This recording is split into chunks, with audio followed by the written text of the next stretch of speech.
So I'm going to read to you some of the story. And I'm going to stop and kind of point out some things that I notice as I'm reading.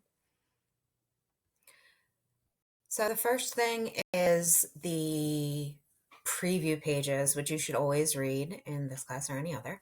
It kind of gives you an idea of what it is that you have to know as you read. So there's the did you know on the side.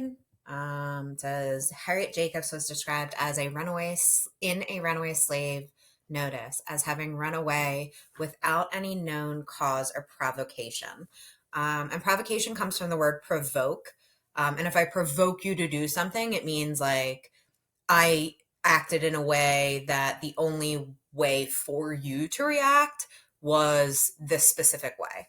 So when it says that she ran away without cause or provocation, again, this is the idea of how out of touch people are, right? Like the cause and provocation was because she was a slave and she didn't want to be a slave anymore.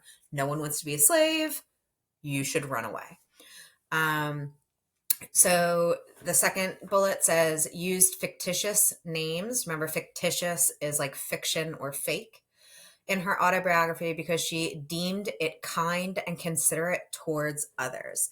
So even as she's talking about her slave owner and hiding from him, she's still saying that she wants to be kind and considerate towards others. And again, this is something that Frederick Douglass is not going to do. He names names.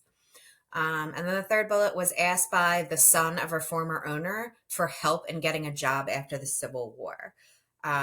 So kind of just that irony of this relationship that she had with these people that they literally asked her for help afterwards. Okay, so I'm going to read this really quick. Harriet Jacobs' Incident in the Life of a Slave Girl is one of the few slave narratives to recount the anguish of slavery from a female point of view. The book ranks as one of the most powerful and important examples of the slave narrative genre, defying her owner. Jacobs was born into slavery in Eddington, North Carolina.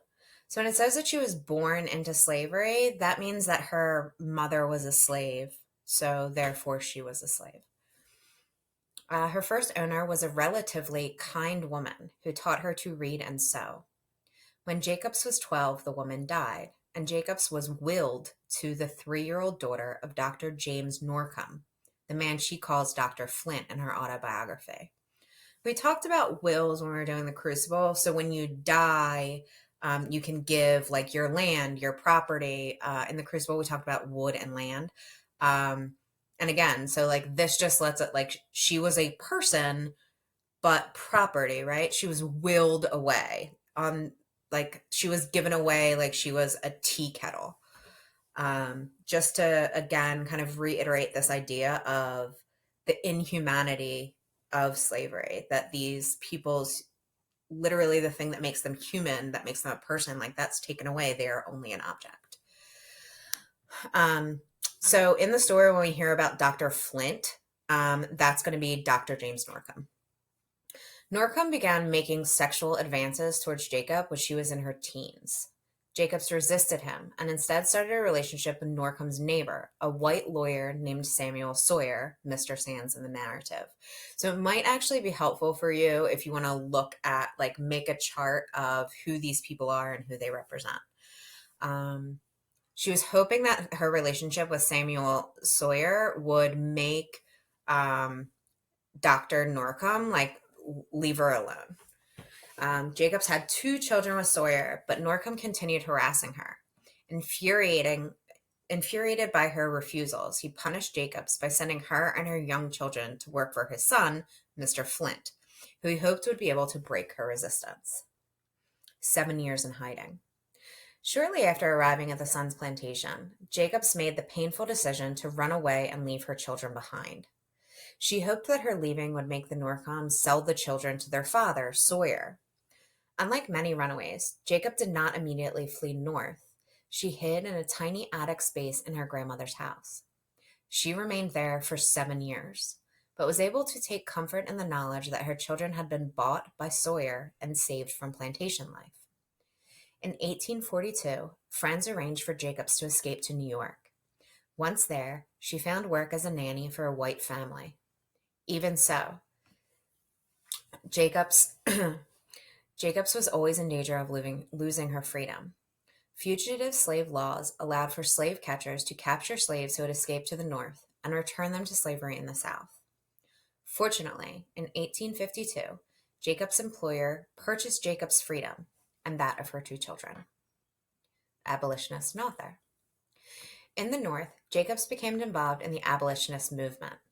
Abolitionist friends encouraged her to write Incidents in the Life of a Slave Girl, which was published in 1861 under the pseudonym Linda Brent, the name she uses to refer to herself in the narrative. Remember, pseudonym is a fake name. She didn't want to publish under herself because, again, she was kind of afraid of what would happen.